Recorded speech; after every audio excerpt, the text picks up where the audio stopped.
Hay lugares de los que la gente no regresa. Pero para Brian Saffer, ese lugar fue un bar universitario en Columbus. Un bar con cámaras en cada salida. Un bar del que nunca se le vio salir. La noche del 1 de abril de 2006 comenzó como miles de otras noches de sábado en el campus de la Universidad Estatal de Ohio.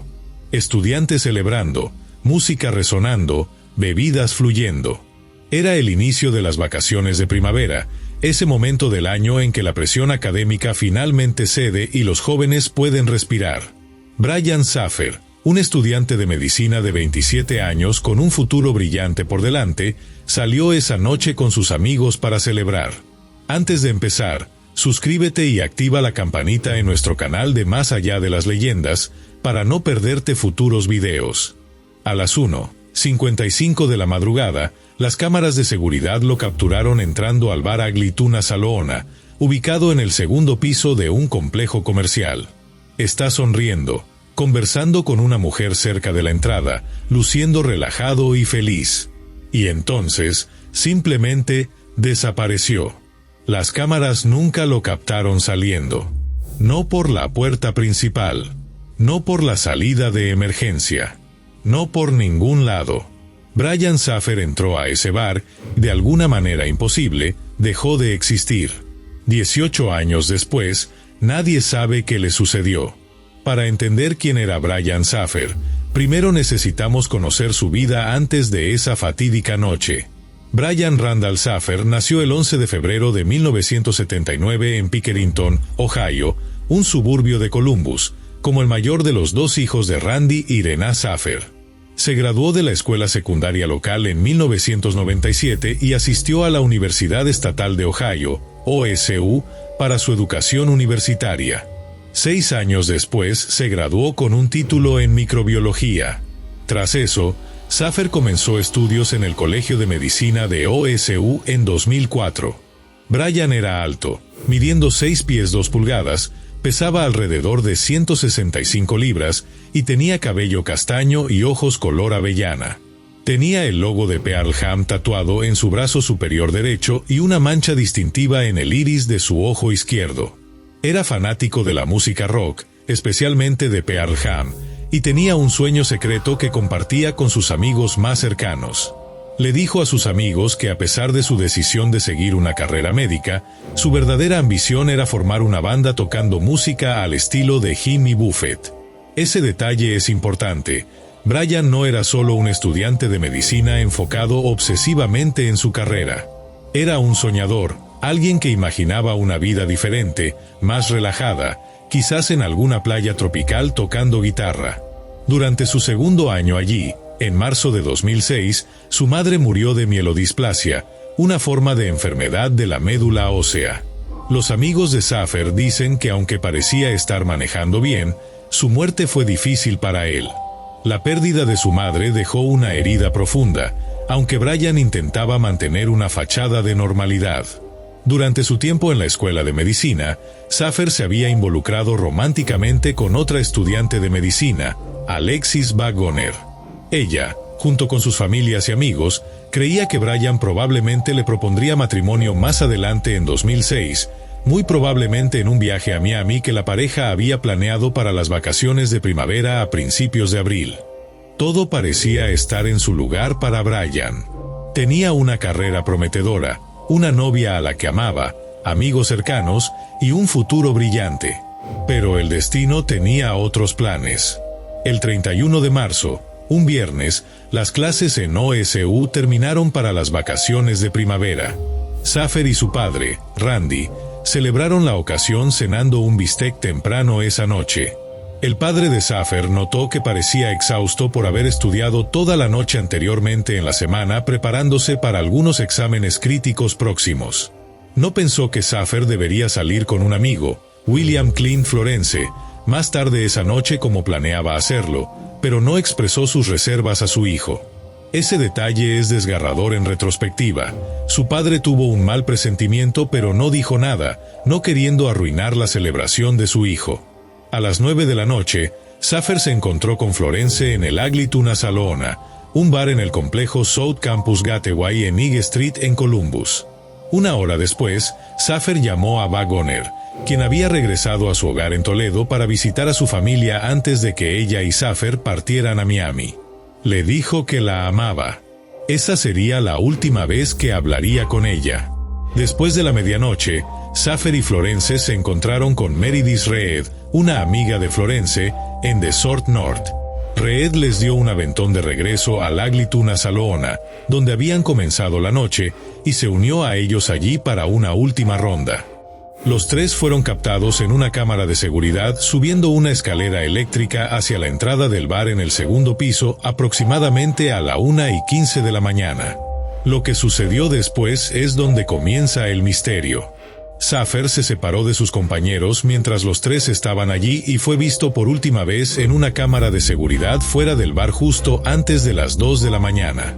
El metraje mostró a Safer, Florence y Reed subiendo una escalera eléctrica hasta la entrada principal del bar a la 1:15 de la mañana. Safer fue visto fuera del bar alrededor de las 1:55, hablando brevemente con dos mujeres jóvenes y despidiéndose, luego moviéndose fuera de la cámara. El metraje final de Brian Safer de las cámaras de seguridad en el Ugly Tuna claramente lo mostraba caminando fuera de la pantalla y de regreso hacia la entrada del bar antes de desaparecer por completo. Ese es el último registro visual de Brian Safer.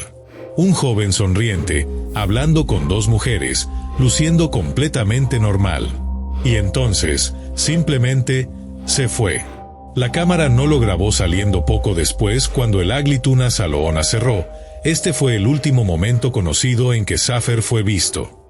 Florence y Reed intentaron encontrar a Safer, llamándolo repetidamente. Se fueron con otros clientes cuando el bar cerró a las 2 de la mañana, esperando afuera a Safer.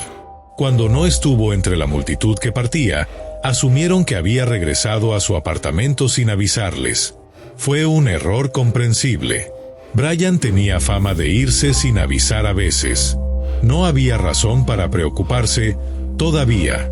Wagoner y el padre de Safer intentaron llamarlo más tarde ese fin de semana, pero no respondió. El lunes por la mañana, perdió el vuelo a Miami que él y Wagoner habían programado mucho tiempo antes. Entonces fue reportado como desaparecido a la policía de Columbus. Cuando la policía comenzó a investigar, revisaron las imágenes de vigilancia y descubrieron algo imposible.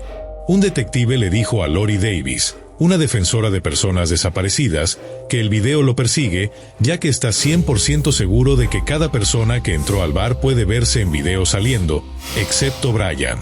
Déjame repetir eso. Todas las personas que entraron al bar fueron vistas saliendo. Todas, excepto Brian.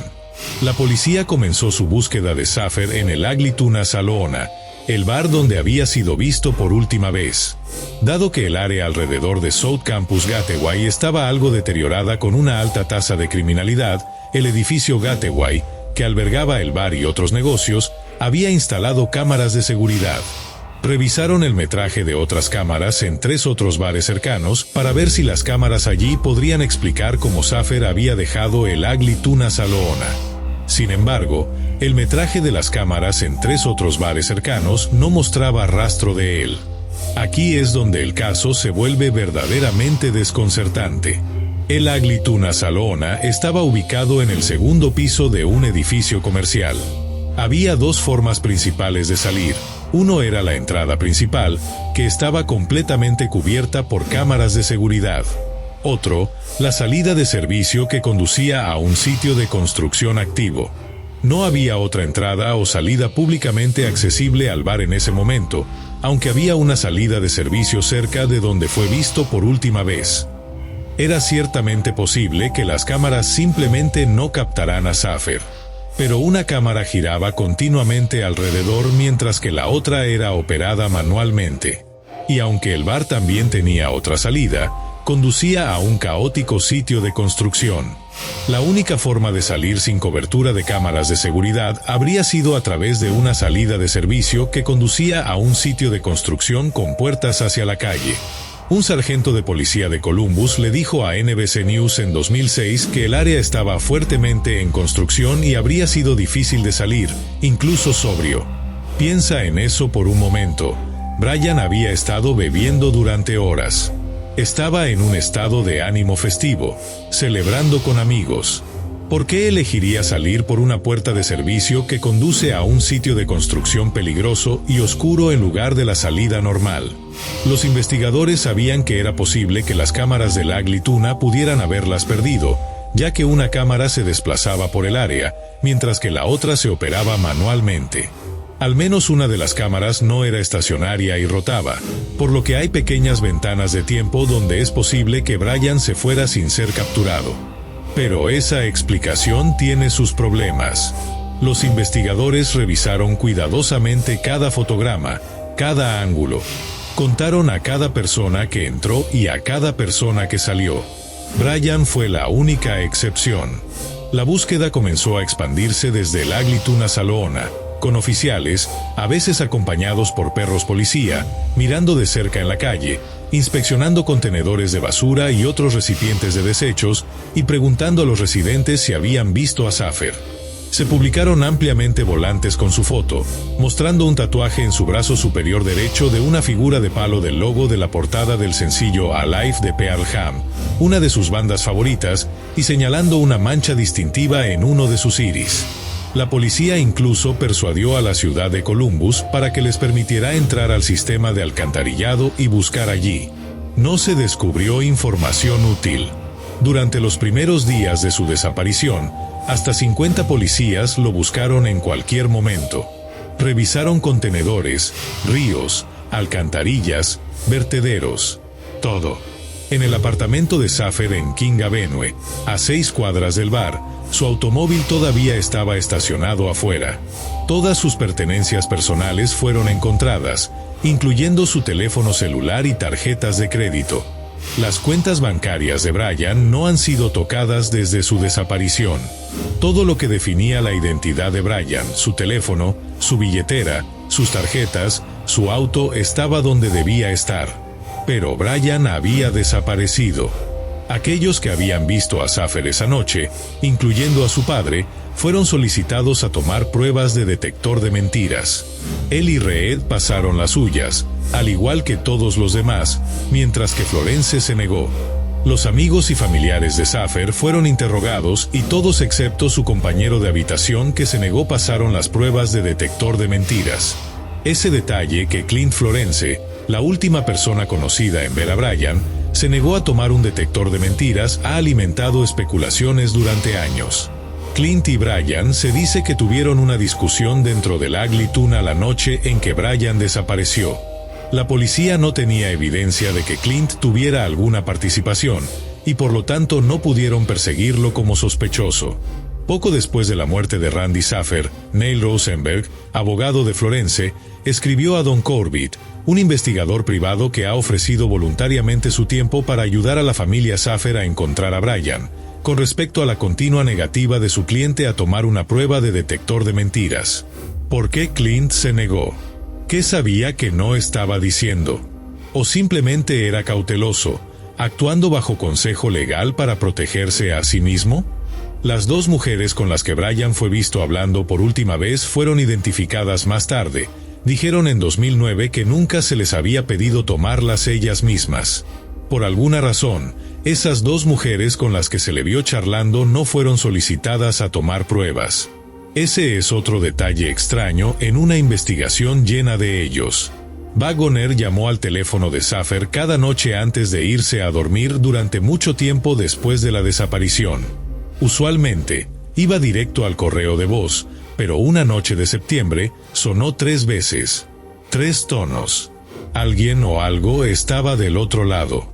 Pero nadie respondió. El proveedor inalámbrico de Saffer dijo que eso pudo haber sido un problema informático. Además, su teléfono no tenía GPS habilitado, por lo que no se pudo determinar su ubicación, pero se detectó un ping del teléfono en una torre celular a 14 millas al noroeste de Columbus. 14 millas al noroeste. ¿Fue realmente un problema técnico? ¿O Brian estaba vivo en algún lugar, con su teléfono encendido brevemente antes de apagarlo nuevamente? En mayo de 2006, alguien irrumpió en el apartamento de Saffer. Las autoridades creyeron que el incidente no estaba relacionado con la desaparición de Brian. Otro misterio dentro del misterio. Las teorías. ¿Qué le pasó a Brian?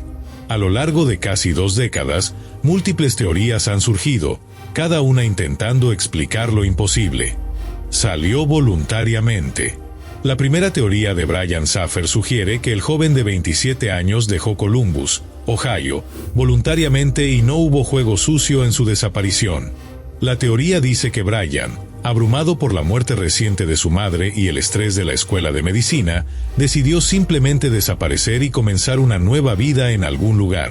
Los detectives han sospechado durante mucho tiempo que el estrés de la vida, la escuela de medicina y perder a una madre por enfermedad pueden haber jugado un papel en su desaparición. Después de todo, los adultos pueden desaparecer, dice la detective Tucker, pero ella todavía cree que su caso es bastante sospechoso dada la familia que dejó atrás. Pero esta teoría tiene problemas serios. No hubo actividad en su tarjeta de crédito o teléfono después del 1 de abril, lo que complicó aún más el caso y no corroboró esta teoría. La familia de Saffer siempre ha insistido en que no había motivo para que él fingiera su desaparición.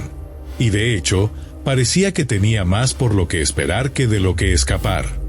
Brian estaba a punto de proponerle matrimonio a su novia.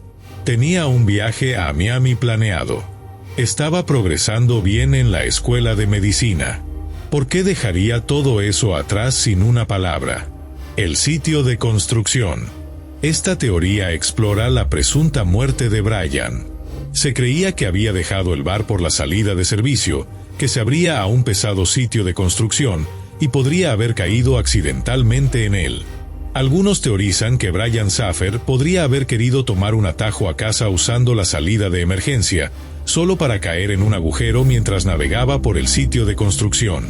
Esta teoría tiene cierta lógica. Brian había estado bebiendo. El sitio de construcción estaba oscuro y peligroso. Si tropezó y cayó. Por otro lado, la publicación escribió que los trabajadores de la construcción probablemente habrían notado a un hombre dentro de un agujero antes de verter cemento en él. O tal vez no. Después de que se vertió cemento fresco apenas días después de su desaparición, es concebible que su cuerpo pudiera haber sido sellado en una pared o cavidad, evitando cualquier rastro de él. En la lectura de los artículos, lo que encontré interesante es que aunque hay bastante detalle sobre la búsqueda que se realizó tras la desaparición de Brian, no encontré una sola mención del peligroso sitio de construcción que colindaba con el Aglituna Saloona alrededor del 1 de abril de 2006. Ni una. Menciones de búsquedas de contenedores, ríos, alcantarillas, etc., pero no del sitio de construcción oscuro y peligroso directamente accesible desde el Saloona y ubicado a meros metros de donde Brian fue visto por última vez. Esa es una omisión notable. ¿La policía buscó exhaustivamente en el sitio de construcción? Las fuentes difieren en esto, y esa ambigüedad es inquietante. Encerrado en el edificio. Algunos creen que Brian pudo haber quedado atrapado dentro del edificio donde se ubicaba el Aglituna, ya que la parte trasera estaba en construcción en el momento de su desaparición. Una teoría que ha ganado tracción es la posibilidad de que Saffer se desorientó y vagara hacia un área sin terminar del edificio que estaba en renovación en ese momento. La renovación incluía unidades sin terminar y corredores de servicio. Tal vez Brian, confundido y desorientado por el alcohol o por alguna razón que nunca sabremos, entró en una sección del edificio que no debía estar accesible. Tal vez cayó en un hueco de ascensor o quedó atrapado en una pared durante la renovación. Es una teoría escalofriante. La idea de que Brian podría estar literalmente dentro de las paredes del edificio, sellado en concreto, es la materia de pesadillas. Juego sucio. Una teoría similar sugiere que Saffer se había hecho amigo de la banda que tocaba en el Aglituna y, sin darse cuenta de que la puerta principal ya estaba cerrada, salió por la salida de emergencia con la banda y el personal. Como el bar estaba ubicado en una parte peligrosa de Columbus, Saffer podría haber encontrado juego sucio después de optar por caminar de regreso a casa solo. El área alrededor del campus era conocida por su alta tasa de criminalidad. Si Brian salió solo, en la madrugada, posiblemente intoxicado, podría haber sido víctima de un robo que salió mal, un asalto o algo peor. Pero entonces, ¿dónde está su cuerpo? ¿Por qué no se encontró ninguna evidencia? Crisis de salud mental. Esta teoría inquietante sobre Brian Saffer explica que estaba luchando con problemas de salud mental y esto lo llevó a desaparecer para siempre. Se dice que Saffer había perdido a su amada madre y supuestamente estaba bajo la presión de sus estudios médicos. La teoría sugiere que Brian podría haberse sentido exhausto y devastado por su situación y decidió irse de casa. Sin embargo, Davis lo describió como un hombre entusiasta y extrovertido sin signos de depresión. Pero la depresión y el trauma no siempre son visibles. Brian acababa de perder a su madre. Estaba bajo una presión académica inmensa. Tal vez algo se rompió esa noche.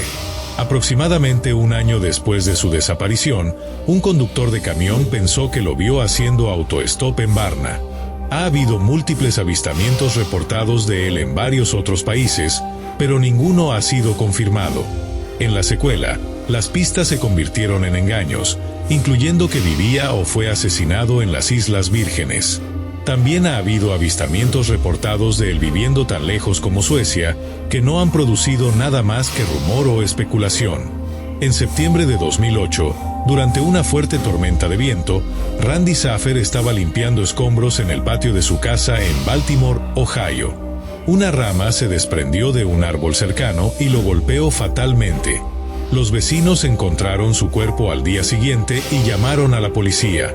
Después de que su obituario se publicó en línea, se publicó un libro de condolencias. Una de las firmas en él decía: "Para papá, con amor Brian, Islas Vírgenes de Estados Unidos". Por un momento, la familia tuvo esperanza. ¿Brian estaba vivo? ¿Había visto la noticia de la muerte de su padre y estaba tratando de comunicarse? Esto sugirió que Brian podría haber dejado Columbus para una nueva vida en otro lugar. Sin embargo, tras una investigación adicional, se encontró que la nota había sido publicada desde una computadora accesible al público en el condado de Franklin. Se determinó que era un engaño. Algún monstruo cruel había jugado con las esperanzas de una familia destrozada. En 2019, una imagen de un presunto hombre estadounidense sin hogar en Tijuana, México, que se parecía a Saffer comenzó a circular en línea. La estación de noticias de Columbus DSTV envió la imagen al detective a cargo del caso de Saffer en el año 2020. El detective envió la imagen al FBI para análisis de reconocimiento facial, que descartó a Saffer como la identidad del hombre. Después de ver la foto, la detective dice que sintió que era una fuerte posibilidad de que la persona sin hogar pudiera ser Saffer. Envió la foto al FBI para análisis de reconocimiento facial. Pero no era él. Nunca fue él. En marzo de 2021, la Oficina de Investigación Criminal de Ohio publicó una foto de progresión de edad de cómo se vería Saffer a los 42 años, casi 15 años después de su desaparición. Brian tenía 27 años cuando desapareció y ahora estaría en sus 40. Si está vivo en algún lugar, sería un hombre de mediana edad ahora, con casi 2 décadas de vida no contada. Los detectives de la Unidad de Personas Desaparecidas de la Policía de Columbus dicen que todavía reciben llamadas y consejos sobre Saffer. Trabajamos cada pista que llega, sin importar cuán pequeña sea, dice la detective Blanche Tucker, quien ahora supervisa el caso de Saffer. Tucker dice que planea volver a entrevistar a personas del caso, esperando descubrir una pista más. Ella cree que alguien ya entrevistado está reteniendo información. 18 años después, la detective Tucker todavía cree que alguien sabe algo. Alguien vio algo. Alguien tiene la respuesta. El caso recibió atención mediática nacional. La desaparición de Saffer ha sido especialmente desconcertante para los investigadores, ya que no había otra entrada o salida públicamente accesible al bar en ese momento. El frontman de Pearl Jam, Eddie Vedder, habló sobre la desaparición de Brian Saffer en un concierto en Cincinnati, pero el Departamento de Policía de Columbus permaneció desconcertado por el caso, a pesar de la evidencia que sí tenían. Incluso una estrella de rock mencionó el caso, tratando de ayudar a encontrar respuestas. Pero las respuestas nunca llegaron. El misterioso caso fue presentado en la serie documental The Missing en Discovery en 2022, Y también se ha publicado un libro sobre la desaparición de Saffer. Entonces, ¿qué le sucedió a Brian Saffer? La verdad dolorosa es que nadie lo sabe. Cada teoría tiene problemas. Cada explicación deja preguntas sin respuesta. Si dejó el bar voluntariamente, ¿por qué no usó su automóvil, su dinero, su teléfono? ¿Por qué no hay ni un solo rastro de él después de esa noche? Si cayó o fue enterrado en el sitio de construcción, ¿por qué los perros rastreadores no lo encontraron? ¿Por qué no hubo señales en absoluto? Si fue víctima de un crimen, ¿dónde está su cuerpo? ¿Por qué no se encontró ninguna evidencia de lucha, sangre o violencia? Si tuvo una crisis y desapareció voluntariamente, ¿cómo ha sobrevivido sin dinero durante casi 2 décadas? ¿Y por qué no se ha puesto en contacto con nadie, especialmente después de que su padre murió? Según un artículo de 2016, ABC 6 News informó que la posibilidad permanece de que escapó a través de un elevador de carga no vigilado, pero las cámaras de seguridad de bares cercanos probablemente lo habrían detectado. El caso de Brian Saffer desafía toda lógica. Es como si hubiera entrado en una dimensión alternativa, simplemente dejando de existir en nuestro mundo. Lo más inquietante es la certeza del detective. Todas las personas que entraron al bar fueron vistas saliendo. Todas excepto Brian. Eso significa que o las cámaras fallaron de alguna manera imposible, o Brian nunca salió del edificio. Y si nunca salió del edificio, ¿dónde está? Entre el momento de la desaparición de Saffer y su propia muerte, Randy se unió a las familias de otros adultos desaparecidos en Ohio para presionar a la legislatura estatal para que aprobara un proyecto de ley estableciendo un protocolo estatal para tales casos. En el momento en que Saffer desapareció, se dejó a los departamentos individuales cómo manejar los casos, y algunos sintieron que las investigaciones sobre las desapariciones de sus familiares habían sufrido como resultado. De la tragedia de Brian surgió al menos un cambio positivo, mejores protocolos para casos de adultos desaparecidos en Ohio. Pero para la familia de Brian, para Alexis, para sus amigos, no hay cierre. Solo preguntas sin fin. Alexis Wagoner continuó con su vida. Se casó. Se convirtió en médica. Pero nunca obtuvo respuestas sobre qué le sucedió al hombre que planeaba proponerle matrimonio. Los amigos de Brian se graduaron, tuvieron carreras, formaron familias. Pero siempre habrá una sombra sobre esos recuerdos universitarios, la noche en que su amigo simplemente desapareció. El Aglituna Salona ha cerrado desde entonces.